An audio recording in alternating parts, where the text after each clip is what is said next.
Settle in now, let your eyes grow heavy, and allow this quiet story to carry you gently through the night. Long before the mountain gave any sign of what it held, there was a city alive with the soft sounds of morning. Pompeii sat on a gentle slope above the Bay of Naples, where the sea stretched out silver and unhurried each day. The streets were paved with large flat stones, worn smooth by generations of feet moving slowly through the warmth. Markets opened each morning, and the smell of fresh bread and olive oil drifted quietly through the narrow lanes. There were fountains at the corners of streets, and the sound of water was a constant, gentle companion to daily life. Families lived in homes built around open courtyards, where small gardens held roses and fig trees in quiet bloom. The walls of many homes were painted in deep reds and soft yellows, colors that still rest behind centuries of dust. People came to the forum to meet and speak slowly with one another beneath the open sky and the tall columns. The mountain they called Vesuvius rose behind the city like a wide and rounded hill, covered in green vineyards. Wine from those slopes was known across the region, and the grapes grew heavy and dark each autumn without fail. The mountain had been quiet for so long that no one living had any reason to think of it as anything other than land. And so the city rested as it always had, warm and unhurried, a place where ordinary days unfolded slowly, one after another. Along the Via dell'Abbondanza, the first light of morning fell gently across the wide paved stones, soft and unhurried. Stalls of woven reed and timber slowly opened along the avenue, their awnings catching the earliest breeze from the south. The smell of fresh bread drifted from the thermopolia, those narrow counters of volcanic stone still warm from the night's embers. Merchants arranged figs and olives in wide clay bowls, each piece placed slowly with familiar, practiced hands. The avenue was broad enough for 2 carts to pass, and in the early hour it lay still, gathering light. Columns of travertine rose along the storefronts, worn smooth by years of shoulders brushing past. Above one doorway, painted plaster still held the faded red shape of an amphora, a quiet sign for wine within. A fountain of carved stone stood at a crossing, its basin edged with the soft green of moss grown over centuries.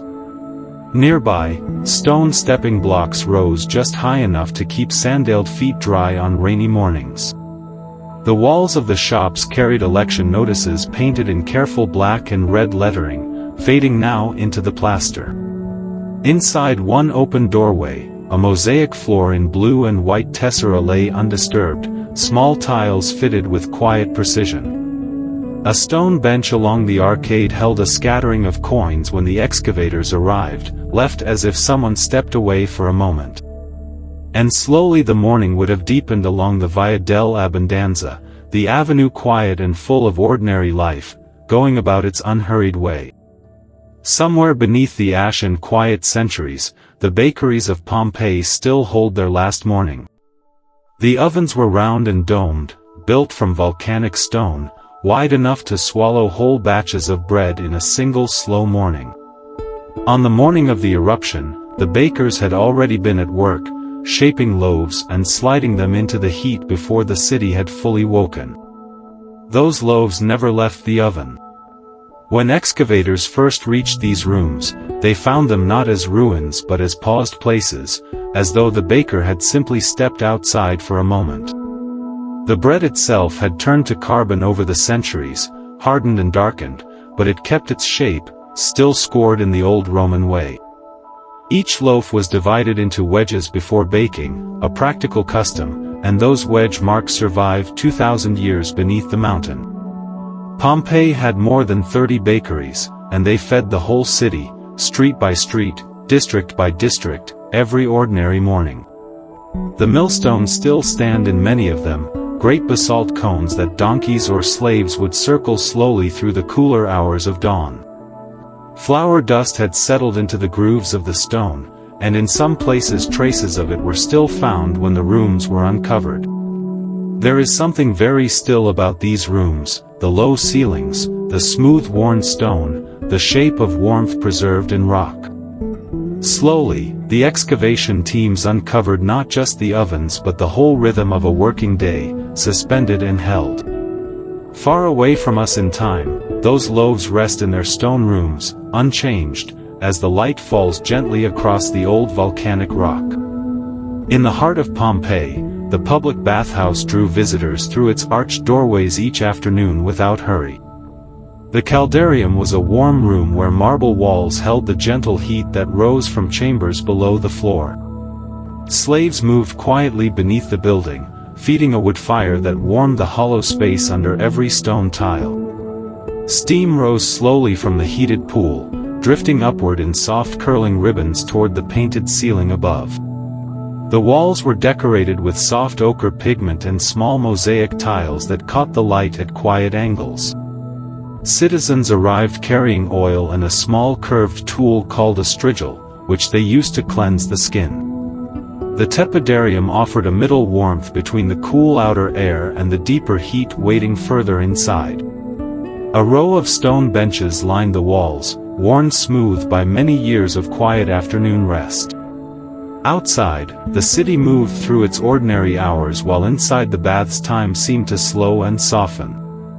Water was carried from a large cistern fed by the Aqua Augusta aqueduct that reached far into the countryside. The Laconicum was a small circular room meant for dry heat, its domed ceiling open at the very top. Drops of condensation gathered slowly on the curved ceiling and fell back into the warm pool below. For a long while each day the baths were simply a place of quiet warmth, ordinary and unhurried and still. The House of the Faun spreads quietly across an entire city block, its stone thresholds worn smooth by 2,000 years of stillness. Stepping through the entrance, the first thing you notice is a small bronze faun, dancing alone in the center of an impluvium of still rainwater. Around him, the walls rise gently, still holding their color, warm ochre, deep terracotta, soft crimson fading into the stone. These pigments were mixed by hand from minerals and earth, pressed into wet plaster before the morning air could dry them. Artisans would have worked in the early light, moving slowly along the scaffolding, their brushes tracing animals, gardens, and quiet gods. In the dining rooms, painted panels depicted the sea, calm blue water, dolphins arching gently, anchors resting in shallow light. The largest room held something even quieter, a vast floor mosaic of tiny colored tesserae, laid one piece at a time by patient hands. That mosaic showed a great battle, but rendered so gently in small stones that it felt more like a dream than a triumph. The colors in those stones, lapis, serpentine, limestone white, have held their hue through ash and centuries and slow excavation. In the garden courtyard, painted columns once framed a view of sky and herbs and the soft sound of water moving through stone channels. Archaeologists found the roots of the original garden still pressed into the volcanic earth, invisible gardens remembered by soil alone. The walls of the inner rooms grew quieter in style as they moved deeper into the house, simpler panels, softer colors, fewer stories. And somewhere in the stillness of those painted rooms, the house simply stopped, sealed by the mountain into a long and unbroken quiet. In the quieter parts of Pompeii, away from the busy streets, households opened inward toward private garden courtyards. These inner gardens were called peristyles, colonnaded walkways surrounding a central patch of carefully tended earth. Pompeian families planted rosemary and laurel here, along with small fruit trees that gave shade through the long afternoon. In the center of many courtyards sat a shallow marble basin, catching rainwater and reflecting the slow drift of clouds overhead. By mid-afternoon the courtyard air grew still, the heat settling into the stone floors and columns like something deeply familiar. Painted garden frescoes lined the walls around the peristyle, images of birds perched on branches and fruit hanging heavy and ripe. These painted scenes blurred gently with the real garden beyond, so that indoors and outdoors seemed to breathe together. Potted plants in terracotta urns lined the colonnades, their roots pressing down into the cool dark of the soil beneath warm stone. A household fountain trickled quietly at one end of the garden, its steady sound filling the warm silence of the afternoon. Archaeologists have found the preserved root cavities of Pompeian gardens, cast in plaster just as they were in the final hours. From those silent impressions in the earth, botanists have been able to trace exactly which plants once grew here, 2,000 years ago. Oleander and lemon trees, climbing vines, and fragrant herbs, all growing slowly in the sheltered warmth of that walled afternoon. And even now, walking through the excavated peristyles, there is a particular quiet that settles over everything, unhurried and still. Beneath the streets of Pompeii, in a low-ceilinged cellar, rows of clay wine jars once stood shoulder to shoulder in the cool earth. The merchant who kept them was a careful man, sealing each jar with a fitted stopper of clay or cork, pressing it down with steady hands. Inside those jars, the wine rested quietly, darkening slowly over the years, breathing the same air that filled the city above. Some jars bore small inscriptions scratched into their shoulders, a vintage year, a vineyard name, a note of quality meant for the merchant alone. The vineyards that produced this wine grew in the fields surrounding the city, on slopes warmed by the same mountain that watched over everything. Pompeii sat in a generous valley, and its soil was rich and dark, making the grapes grow heavy and sweet each autumn. The merchant may have traded wine up and down the Via dell'Abbondanza, the long main street that ran through the heart of the city. His cellar was ordinary in every way, one of many tucked beneath homes and shops across the city, unremarkable until the day it was sealed forever. When the ash began to fall, it entered the streets first, drifting gently at first like a strange gray snow over the rooftops. The cellar held still below, the jars undisturbed, the cool air sealed inside as the world above it changed completely. For 2,000 years the wine jars waited in the dark of that sealed room, untouched by seasons or centuries passing overhead. When archaeologists finally opened the cellar, the jars were exactly as the merchant had left them, patient and quiet in their ordered rows. There is something deeply still about those jars, sitting in the same place they were placed 2,000 years ago, keeping their small sealed secret. Somewhere beneath the ash and silence, a dog had curled upon a mosaic floor, tucked into the familiar warmth of a household corner. The mosaic beneath him was made of tiny stones, each one pressed by hand into patterns of leaves and winding vines. It was the kind of floor that took a craftsman many months to lay, stone by stone, in the quiet rooms of a prosperous home. The dog wore a collar, which tells us someone had given him a name, and someone had cared for him in the ordinary way of daily life.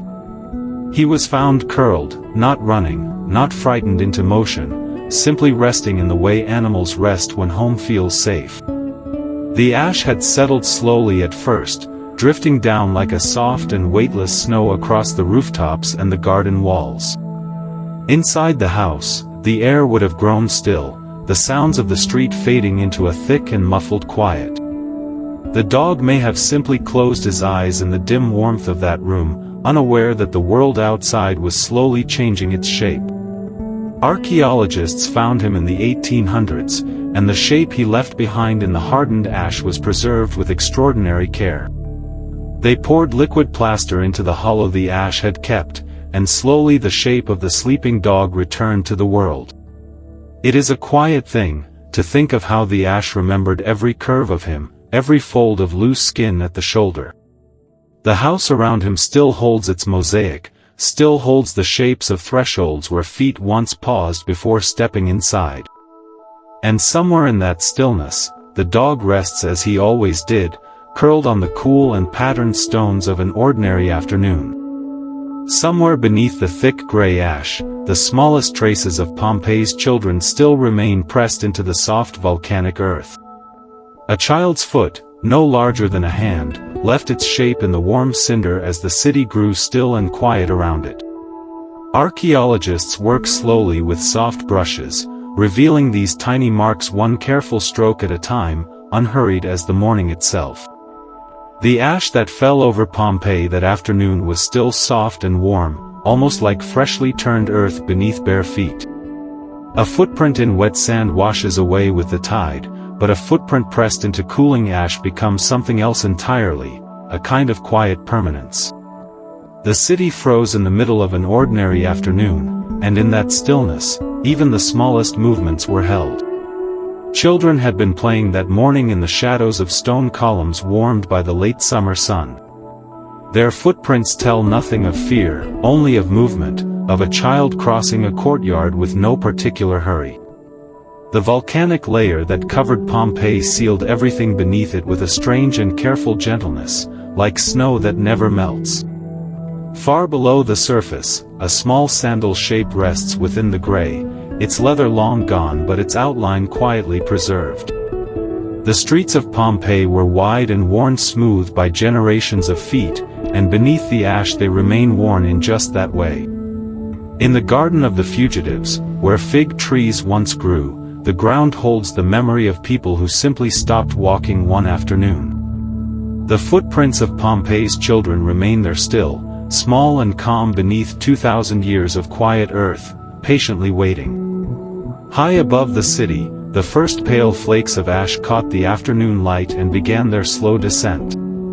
They fell without sound, settling gently on the warm terracotta tiles of Pompeii's oldest rooftops.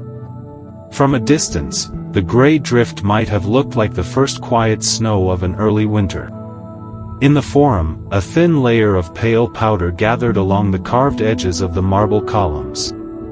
Each flake was smaller than a grain of salt, drifting on warm air currents rising from the heated streets below. The fountains still murmured at their stone basins, their surfaces slowly whitening with a film of gray dust. In the garden courtyards, the ash settled among the leaves of lemon trees, weighing each branch just slightly lower. The temples on the hilltop gathered the ash first, their broad stone steps turning from pale gold to quiet gray. Along the main street, the ruts worn deep by cart wheels began to fill, their grooves softening under the gentle fall. The sky above Vesuvius had shifted to a color between silver and lavender, a quiet and unusual afternoon hue. The ash came from so high that it had cooled by the time it reached the city, carrying no warmth at all. A thin gray line was forming on every window ledge, every garden wall, every mosaic threshold of every house. And slowly, gently, the city began to wear a new color, the quiet gray of a world holding its breath. Over the Forum of Pompeii, the morning light had grown soft and uncertain, filtered through something vast and still above. The great columns of the Temple of Jupiter stood as they always had, pale against the hillside, patient and unhurried. Vendors had set out their goods before dawn, the smell of fresh bread still drifting across the open stones. To the south, Vesuvius rose as it always had, broad and familiar, its slopes softened by distance and morning haze. There was nothing to suggest that this morning was different from any other morning the city had known. Slowly, around midday, the light began to change in a way that was difficult to name or explain. A faint smudge appeared above the mountain, a pale column rising very slowly into the still air. Those who glanced up may have paused for a moment, watching the shape grow taller, before returning to their afternoon tasks. In the Forum, the shadows beneath the colonnades had grown a shade deeper, the air carrying a faint stillness. The column above the mountain was no longer a smudge but a shape, spreading slowly outward like the canopy of a tall pine. Some people gathered at the edges of the Forum, looking upward in silence, the conversation around them quieting on its own. The light across the marble steps of the basilica shifted, softening further, the colors of the stone growing quieter. Far to the east, birds moved across the pale sky in long unhurried lines, drifting away from the mountain without sound. Beneath the great stone archways of Pompeii, families gathered close, listening to the world grow still outside. The arches had stood for generations, carved from volcanic tuff quarried from the hills above the bay. Mothers held their children beneath those curved ceilings, the stone cool and solid above their heads. The archways of the city's covered markets and public porticos had always offered shade on hot afternoons. Now those same sheltering curves held a quieter kind of stillness, ash settling softly beyond the opening. Archaeologists later found the imprints of families pressed together in corners, belongings held close. A small oil lamp had been set upon a ledge, its terracotta rim still recognizable after 2,000 years.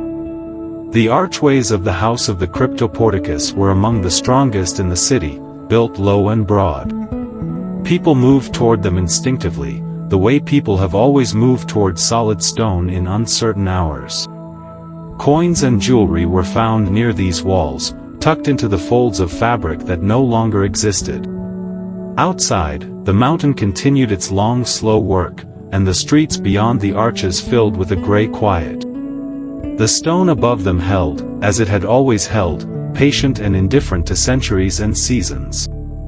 And there beneath those arches, time came slowly to rest, and the city was held, very gently, in place. Somewhere in the stillness of a buried room, a small oil lamp rested on a marble shelf, its flame long stilled by ash.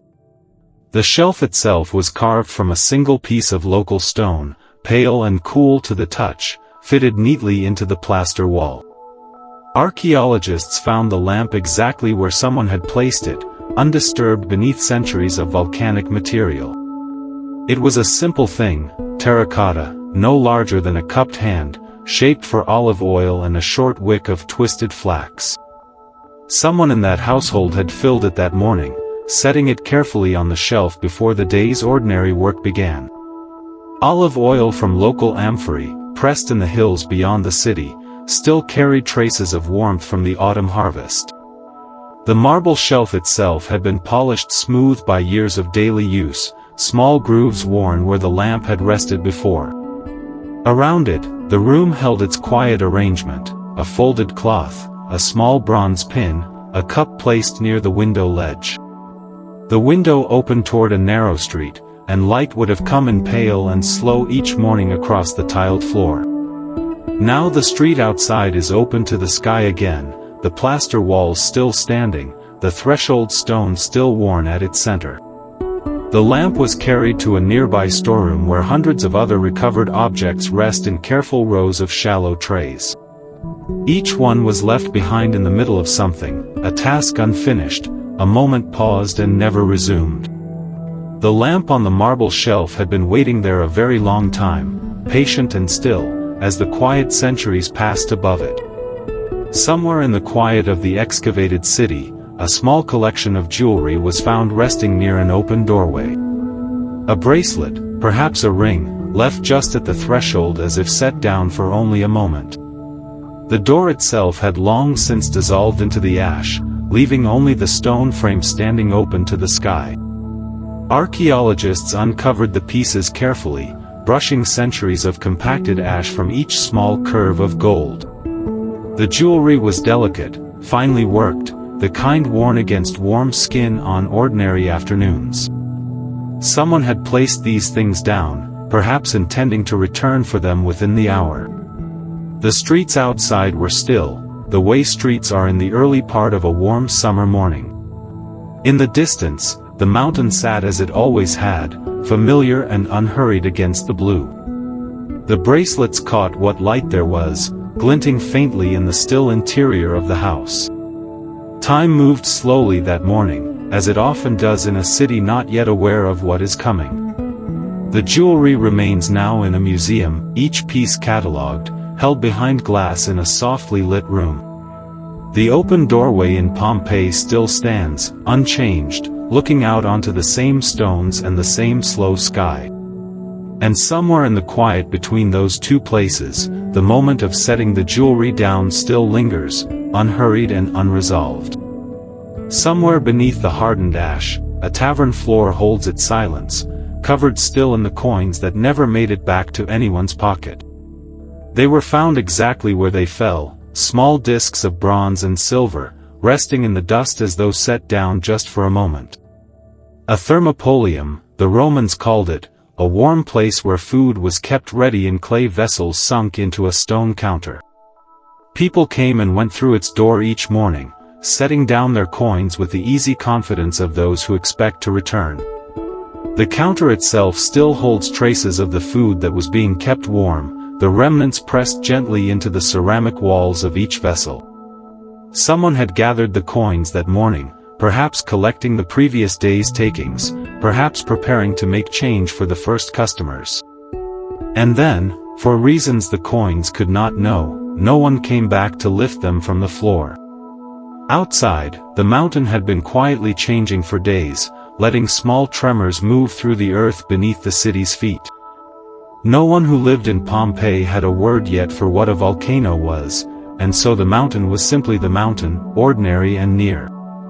The tavern would have smelled of olive oil and warm bread in those last hours, familiar and unhurried, the way every ordinary morning smells.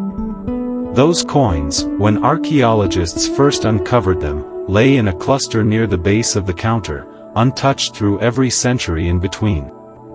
It is a quiet thing, to hold a coin that someone once set down and simply never returned to collect. The tavern still stands in the excavated city, open to the sky now, its floor and counter and scattered coins part of the long stillness that followed. Along the ancient streets of Pompeii, where flat stone pavers still hold the ruts worn by Roman wheels, the air feels unusually still. In the ash layer that settled here long ago, archaeologists found the shapes of people exactly where they stood when the world around them grew quiet.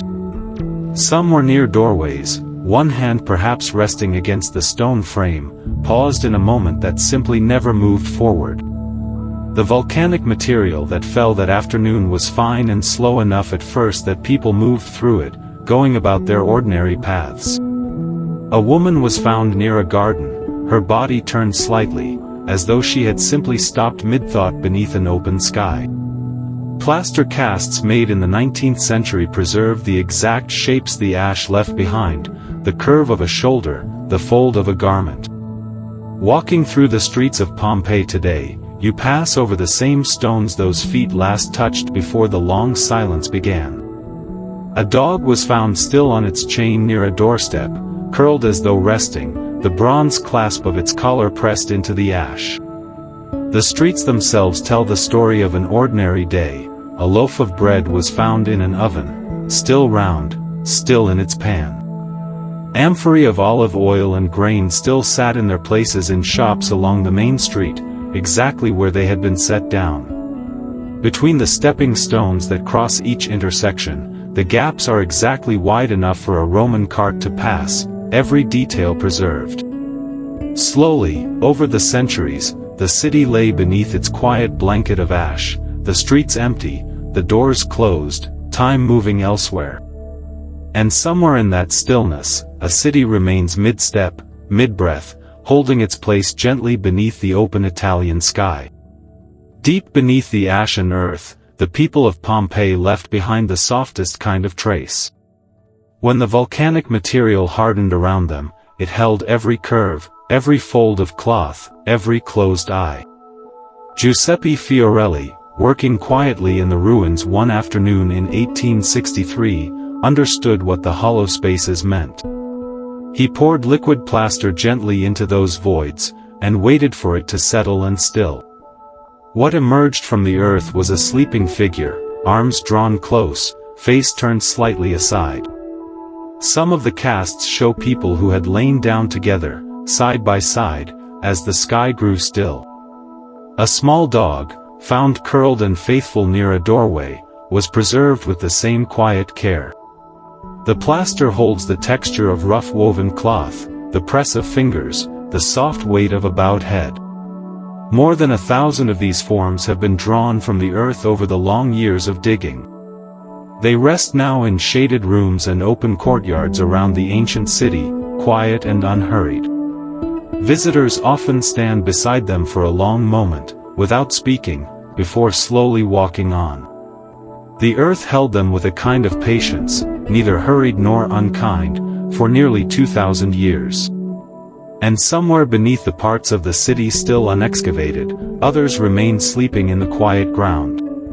Beneath the gray, the garden still holds the shape of what it once was, patient and still.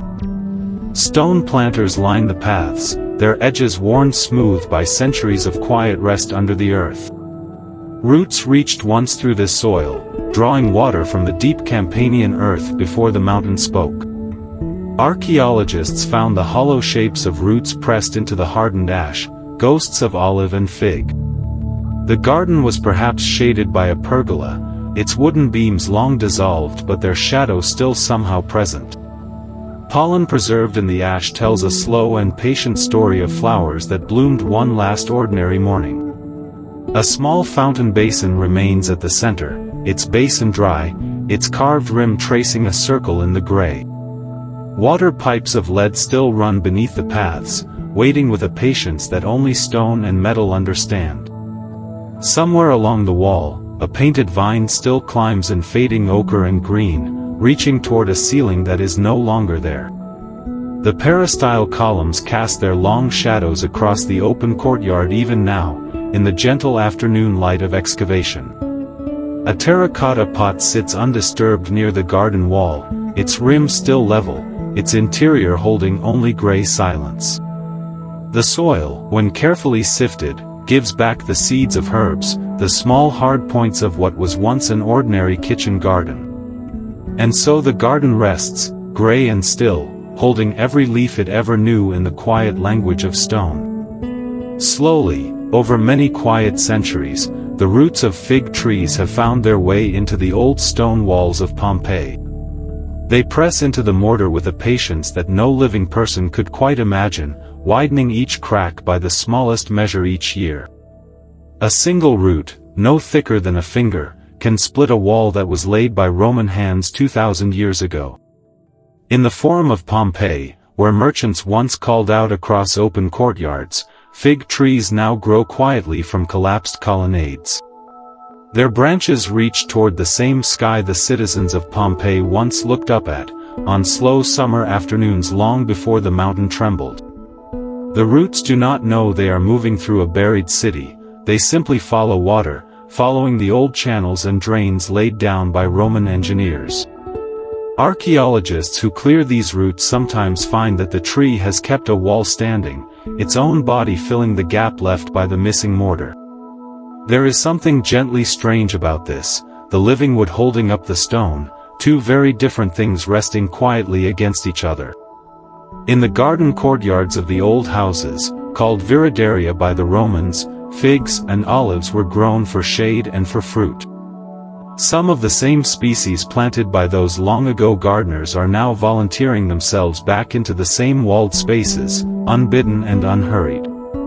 The fig is a tree that thrives in thin soil and dry heat, and Pompeii's ash-rich ground, even now, offers both of these things generously. When the light falls low in the late afternoon, the shadows of fig leaves move gently across the carved stone surfaces of the old walls. It is a very old and quiet kind of life returning, leaf by leaf, root by root, to the city that was once so suddenly stilled. The great stone amphitheater of Pompeii rests now in a pale and patient stillness, its tiered seats worn smooth by centuries of quiet. Long ago, crowds filled every row here, their voices rising and falling like a warm tide across the open oval sky. Now only the wind moves through the arched entryways, drifting in slowly from the fields beyond the old city walls. The upper terraces hold a soft amber light in the afternoon, the stone warm to the touch after a long, unhurried day. Somewhere beneath the arena floor, the original earth of Pompeii still holds the memory of every footstep that once crossed it. Botanists once found seeds of ancient plants growing quietly along the upper walls, rooted in the same volcanic soil that buried the city. The amphitheater was one of the oldest in the Roman world, built perhaps a century before the great eruption arrived. Inside, the air is still and cool even now, sheltered by the deep curve of the walls from whatever wind passes outside. The seats themselves are simple and unadorned, just long horizontal stones laid in even rows, rising gradually toward the open horizon. In the very highest rows, a visitor might rest and look out across the rooftops of the buried city, over the walls and into the distance. The volcano itself is visible from up there, low and quiet on the horizon, its broad slopes green and unhurried. For a long moment the two things simply coexist, the old stone theater and the old mountain, resting quietly across the same plain. The silence here is full and unhurried, the kind that has settled slowly over 2,000 years, layer by gentle layer. Beneath the soft gray mantle of volcanic dust, the columns of the Temple of Jupiter still stand, patient and unhurried. Each column rose once above a busy forum square, and now it rises still, into the same quiet Italian sky. The volcanic dust that buried them was fine as talcum, settling slowly over carved stone capitals through one long autumn afternoon. Layer by layer, the ash drifted down the fluted sides of each column like quiet snow resting in a still valley. Under that ash, the stone was preserved almost exactly as it had been the morning before the mountain spoke. Archaeologists working slowly through the layers found the column drums still aligned, still vertical, undisturbed for 2,000 years. Some capitals retained faint traces of color where the ash had sealed out light and air for centuries. A temple that had served the city for 300 years simply waited beneath the softness, sealed and still. The forum stones beneath the columns are still worn smooth in the center where many feet once passed in the morning light. Those worn paths lead gently from column to column, and one can feel the slow rhythm of the city that once moved there. Far down the forum, where a distant arch still stands, the light comes through pale and steady in the late afternoon. The buried columns asked nothing of the centuries that passed above them, resting quietly under their soft gray covering. And when they were uncovered at last, they simply continued standing, as though the long sleep had asked nothing of the stone. Long before the mountain stirred, the harbor of Pompeii was a gentle curve of still water sheltered by low hills. Merchant ships rested at their moorings in the early morning, their wooden hulls barely shifting in the quiet tide. The dockworkers had stacked amphorae along the quayside, tall clay vessels filled with olive oil and garum, waiting patiently for the next voyage. And slowly, on that August morning, a fine gray powder began to settle over everything, the ropes, the planks, the still surface of the water. The harbor grew quieter as the hours passed, the falling ash muffling even the gentle sound of water against stone. Ships that had been preparing to depart found themselves settling lower, their decks thickening with the weight of ash and pumice. The warehouse district along the waterfront, once busy with trade from across the Mediterranean, grew still and deeply silent. Over the following hours, pyroclastic material accumulated in layers along the seafloor near the shore, slowly reshaping the harbor's depth and contour. The shoreline itself began to change. The eruption had shifted the land slightly, so that places once touched by water now lay dry and buried. Boats found many years later in the excavations of Herculaneum, Pompeii's neighbor, were still resting exactly where they had been pulled ashore.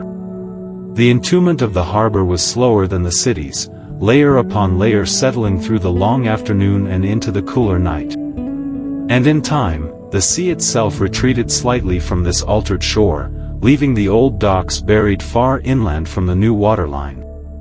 The harbor rested there beneath the ground, holding its stillness for 2,000 years, undisturbed by tide or season.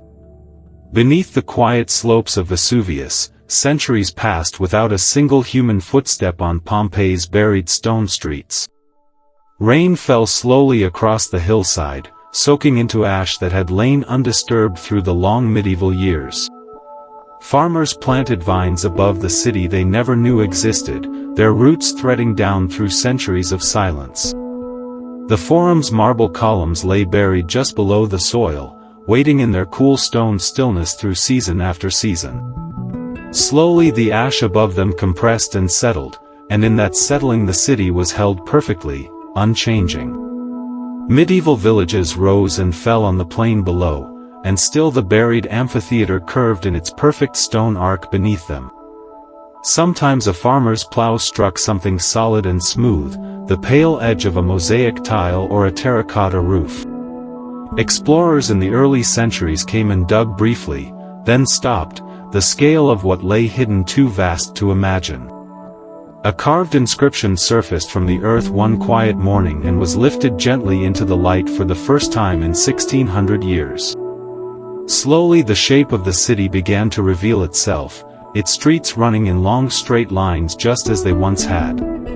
The bakery still held its stone grinding mills, round and smooth, exactly where the baker had last set them. In a garden courtyard, the outline of roots still pressed gently into the hardened ash, the memory of a fig tree or a laurel. The mountain above rested in its stillness, its long flanks green and unhurried, keeping the city beneath in quiet company.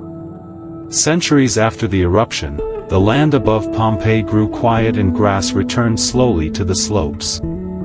Farmers in the early medieval centuries found the soil here unusually rich, dark, and soft beneath their hands. They built their small stone farmhouses on ground that sloped gently down toward the quiet bay. Below their feet, buried beneath several meters of hardened ash, the streets of Pompeii lay perfectly still. The farmers had no way of knowing that their plows sometimes scraped the tops of ancient Roman walls. In time, vines were planted across the hillside, their roots threading down through centuries of silent volcanic deposit. Water was drawn from wells that passed unknowingly through the collapsed rooftops of Roman homes far below. The medieval families who lived here left their own quiet traces in the soil alongside the older ones beneath. Centuries passed and the settlements shifted, and the hillside grew over itself again in slow, patient layers. A small chapel was constructed in the early centuries of the second millennium near the edge of the forum below. Its foundations pressed gently into the old paving stones of what had once been a busy Roman plaza. None of this was known then, and the land simply held its long, undisturbed quiet beneath the farming seasons.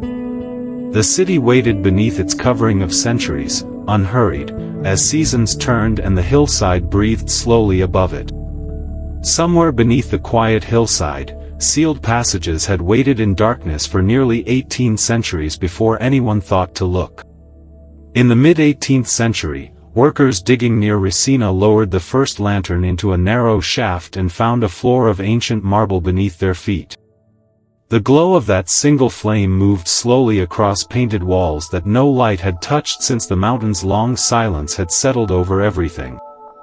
Those first explorers moved carefully, stooping through corridors that still held the faint geometry of doorways and thresholds.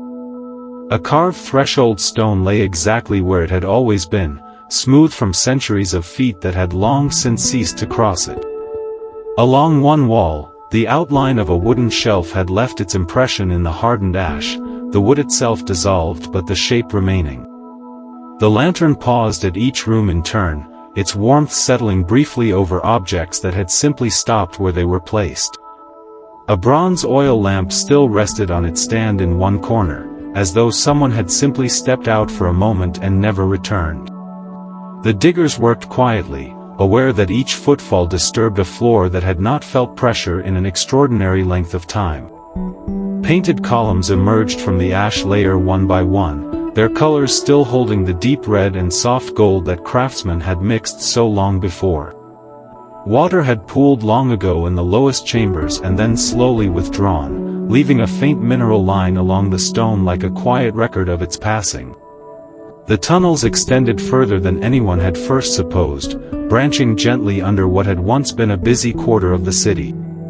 And somewhere at the end of a passage still unmapped, the lantern's glow reached only so far before the ancient stillness quietly continued on ahead. Along the excavated walls of Pompeii, words written 2,000 years ago slowly emerged from beneath layers of ash and time. The volcanic ash that buried this city also sealed these writings, preserving them in a stillness that nothing else could have granted. Merchants scratched their prices into plaster, neighbors left small jokes, lovers carved initials into corners of quiet courtyards. One inscription near the forum reads simply that someone was here, and that thought drifts gently across the centuries. There are election notices still painted in red and black on the outer walls of homes along the old Via dell'Abbondanza. Citizens urged their neighbors to vote for one candidate or another, their civic life painted in colors that somehow held. In a tavern on a side street, someone recorded the score of a dice game, the numbers still faintly legible in the plaster. A gladiator's name appears scrawled near the amphitheater entrance, written by an admiring hand in the hours before a performance. Children drew pictures of boats and animals on low sections of wall where small hands could comfortably reach. Scholars have found more than 11,000 pieces of writing across the city, each one a quiet breath from a vanished morning. Some words are tender, some are funny, some are just names repeated as if the writer wanted simply not to disappear. The ash that fell that August held all of this in place, so that someone very far in the future might quietly read it. And somewhere beneath the earth, there are likely more walls still waiting, their words resting in the slow patience of buried stone. On the plastered wall of a Pompeian dining room, a painted banquet table holds wine and fruit, still vivid after 2,000 years. The colors held because the volcanic ash sealed the room like a gentle hand pressed over a flame, keeping the pigment from air and time. Ochre and deep red and soft blue, mixed by a painter who worked unhurriedly in morning light while the city went about its quiet business below. The banquet guests painted on the wall recline easily on couches, their cups raised, their expressions soft and at ease, as though time had only just paused.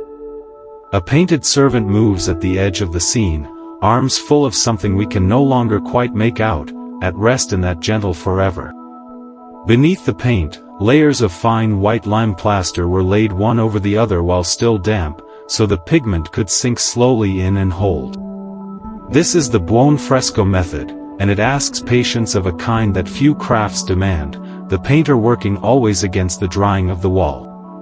Grape leaves curl along the upper border of the painting, each leaf rendered with a small delicate stroke, as though the artist paused to consider each one. Pompeii was a city fond of this kind of beauty, walls and homes and taverns and bathhouses all softened by painted color and pattern. The dining room where this fresco survived was buried under many meters of hardened ash and pumice, resting undisturbed through emperors and centuries and the slow turning of ages. When excavators reached that room, they found the painted table still set in its imaginary way, the wine still poured in pigment, the garlands still hanging. The fresco asks nothing of us now, only that we stand quietly in front of it and let the painted afternoon of that city rest against the present moment. And somewhere in the soft red and the careful ochre and the faded blue of a painted cup, an ordinary afternoon in Pompeii waits, unhurried and unchanged. Slowly, beneath the open sky of Campania, archaeologists lower their brushes to the ancient stones of Pompeii. Each careful stroke lifts centuries of ash, revealing the quiet colors of a world that simply paused one afternoon long ago. The painted plaster of a merchant's wall emerges slowly, its ochre and red still vivid beneath the gray dust. Stone thresholds worn smooth by sandaled feet reappear, their grooves and ruts the quiet record of 10,000 ordinary mornings. In the garden of a once prosperous home, the ghost of a fig tree root holds its shape in the hardened earth. The roots were long gone, but the cavity they left behind was patient, waiting quietly for someone to find it again. A bronze hinge, green with 2,000 years of sleep, turns gently in a gloved hand beneath the soft afternoon sun. The city does not rush to reveal itself, it offers one quiet detail at a time, like pages of a very old letter. In the House of the Faun, mosaic tiles lie exactly where craftsmen set them, their tiny glass pieces still catching the light. Bread molds in a baker's shop hold their round impression still, the flour long dissolved but the shape remaining, gentle and exact. The brushes move slowly across the forum's marble steps, uncovering the grain and color of stone quarried far away long before. Archaeologists kneel in the quiet dust of the city's old streets, and for a while the silence feels shared across all that time. The sleeping city stirs slowly, not to be woken, but simply to be remembered, brushstroke by careful brushstroke, under the open sky. Moonlight falls softly across the ancient stones of Pompeii, tracing the edges of walls that have waited 2,000 years. The cobblestones of the Via dell'Abbondanza lie still and cool beneath the open sky, their surfaces worn smooth by feet long gone. In the Forum, a single column stands against the horizon, its shadow stretching long and quiet across the open plaza. The Temple of Apollo rests in gentle silence, its steps leading upward to nothing but open air and the faint light above. Somewhere in the Casa dei Fauni, a mosaic floor still holds its colors, cool and quiet under the pale glow of evening. The walls of the baker's quarter still bear the marks of hands that pressed and shaped and worked, now traced only by moonlight. In the garden of the house of the Vedii, stone fountains sit dry and still, surrounded by the quiet of a very long night. The amphitheater holds its curved stone arms around an empty stage where no voice has spoken for 2,000 gentle years. Overhead, stars move slowly in their ancient paths, the same stars that once looked down on a city that did not know what was coming. Excavators have worked here through many generations, brushing soil away grain by grain, revealing what the mountain so carefully preserved. A clay jar unearthed last season still holds the shape of the hands that formed it, sitting now in the same light that always existed. The city rests tonight as it has rested for centuries, slowly breathing in the cool air that drifts across the Bay of Naples. And the stones remember, in their quiet way, everything that passed through them, holding it gently in the long and patient dark. And so Pompeii settles quietly into the long hours of night, its stones cool and still beneath an open sky. The Forum columns stand as they have stood for centuries, patient and unhurried, breathing in the silence around them. Somewhere along the Via dell'Abbondanza, a paving stone worn smooth by 10,000 footsteps catches the faint glow of distant light. The house of the Vedii rests with its courtyard open to the sky, the same courtyard that once held laughter and the scent of garden herbs. In the old bakery near the edge of town, the stone millstones still hold the shape of grain ground long, long ago. A mosaic floor in a quiet villa glimmers softly, its tiny tiles laid one by hands that knew this city as home. Above the ruined walls, Vesuvius rises in the far distance, its slopes draped in the softest haze of late afternoon. The amphitheater sits empty and open, its stone tiers curved inward as if still holding some quiet, remembered warmth.